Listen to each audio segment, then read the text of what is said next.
Jacky Ladbrook has 17 years of experience in the real estate industry and has achieved success south of the river from Canning Bridge all the way to Fremantle. Her office is housed in the old service station in Mooring Road, Attadale. Jacky is both the licensee and principal of Jacky Ladbrook Real Estate, and she's become an institution in the area. She happily admits real estate is in her blood, and she's this week's insider. Dance, dance, dance.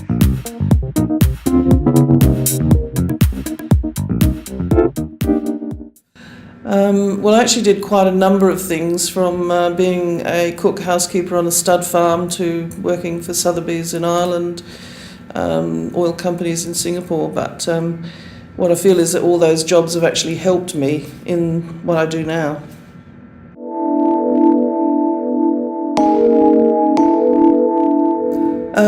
Well, my husband was an interior designer architect, and it was our intention to buy houses that were run down and do them up.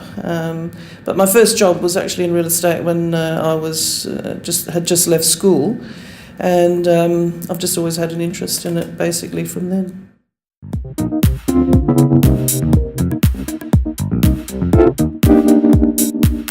Yes, I do remember my first sale was a little house in Palmyra, and I think my commission at that time was about $543. And it was hard, extremely hard in the beginning, because it was in 1989 and the market was plummeting southwards. But it was also a good training ground, so you know, if you can survive in that kind of market, you can pretty much survive in any kind of market, especially in the up times.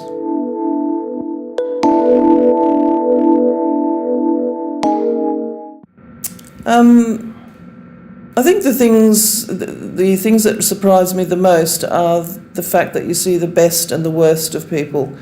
Your home is usually your biggest asset, and it's also your home. So when you combine those two factors, it makes for a very volatile mix. And some people surprise me with their incredible generosity, and other people obviously find it very stressful and find selling or moving house something that they can't cope with very well, and it makes life very difficult for everybody.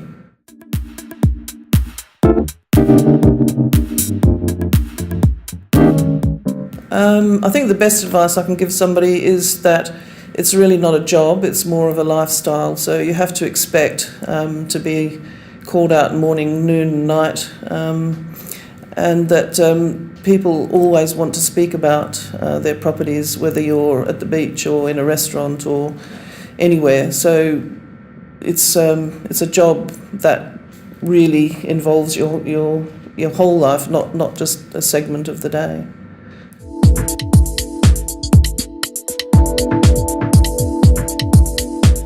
The current real estate market is really volatile.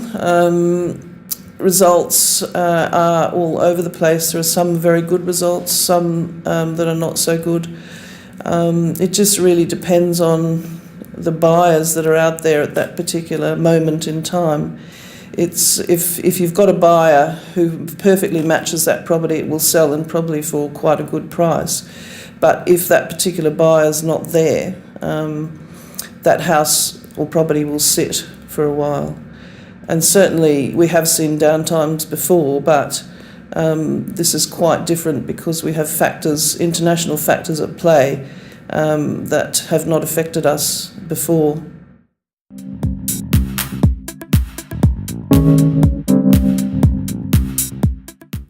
It depends what you're actually going to do. If you're selling for the sake of it, I would say hold off and let's just see what happens in the market. If you're selling to trade up, I think it's a very good time to do that. But it will take some patience, and I'd say listen to your real estate agent, and also the prices have to be quite realistic. Anything that's overpriced is just going to sit there.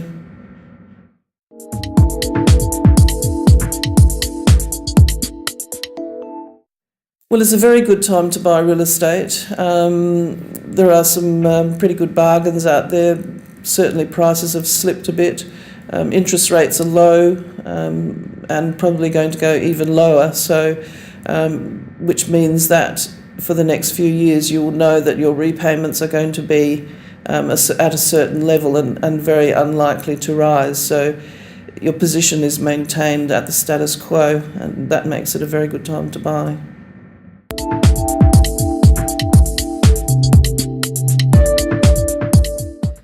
Well, I feel particularly optimistic now that 2008 is behind us, and I feel very optimistic for the next 6 to 12 months particularly, providing that there's no really bad international doom and gloom, that something doesn't come completely out of left field that nobody's anticipated.